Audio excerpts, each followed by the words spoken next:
Hi, everyone. All right. So here's what I want to talk about today, especially if your focus is around innovation and creativity.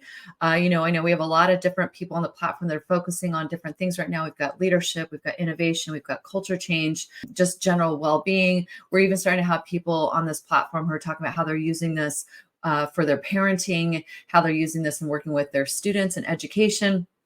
But today, let's just look at innovation. So here's how IEP is going to support you in your innovation and your creativity. In order to collaborate our most effectively, we want to make sure that we're creating the kind of space that is open and expansive for our brains to work. When we're not present, when we're afraid, when we're nervous about something, when we're trying to get something right, what tends to happen is we shut down creativity, we shut down communication, we get really, really careful. And maybe you can think about this for yourself. If you're on a team and you're not really feeling safe, if you don't really like working with your team, if you feel like there's not really room to make mistakes, you're probably finding yourself being a lot more careful in the way that you're thinking about things. Additionally, let's just say, part of innovation is to make a huge mess and make major mistakes so that you can continue to learn and iterate and come up with this incredible new thing that nobody would have thought of in the first place if you hadn't actually made these mistakes. So we have to make it safe to create really bad ideas and really risky thinking and initiatives in order to get to the good stuff. We have to make it safe. So with safety comes the idea of being able to give each other feedback, comes the idea of being able to say, no, this doesn't work. Gosh, I really don't like this feels funny. However, what if we did this? Like the ability to yes and someone, as you all know, if you're in innovation, creativity, design of any kind, you all know the yes and. The yes and is we're creating constantly from whatever is put in the room, no matter how off the wall the idea seems. In order to do that realistically, you have to be able to come to the table in a way that really that's honest and that you're not just faking it, but you're really being honest about your feedback and you're really being honest about your tolerance for making mistakes and risk taking. You have to be able to bring the honest presence from that. So this is where the IEP work comes in. IEP work, remember your intentions, your energy, your presence, your intentional energetic presence.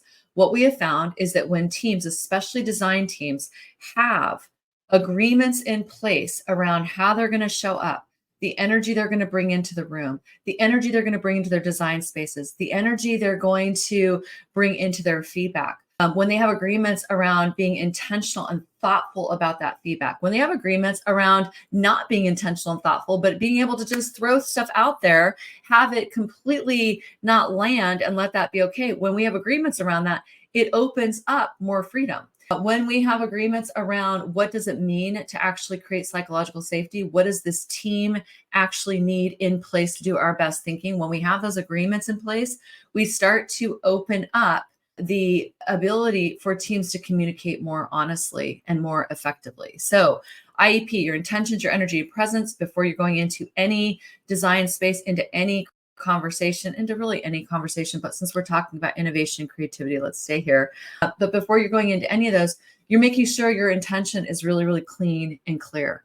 You're making sure your energy, you've taken care of yourself. You're not walking design space exhausted with the energy of busy and energy of judgment and whatever it might be. And then you're also being really present and paying attention to your presence and what you're bringing into the room. Now, that's it in simplest forms. Obviously, if you know this work, there's a lot of different ways that we play with this to make sure that that's honest and congruent and you're not faking it. You're not doing a spiritual bypass to seem like you've got good IEP, but you're actually really bringing that in honestly.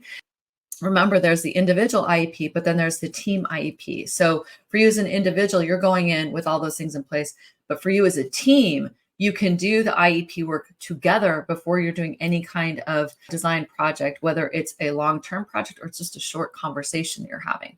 So these are some of the things that you can start thinking about in terms of how your IEP work and your IEP practice is going to support you in creating more generative thinking, safer spaces, and really, also being able to start to create a container together as a team that when things don't work out as you think they're going to work out, or a project gets cut, or you decide to make a really, really, you take a totally left turn, while that might be disappointing, you build up the resiliency in the IEP work to make sure that you can bounce back more quickly, you don't take it personally, and that you learn how to actually create from that. So I could go on and on and on.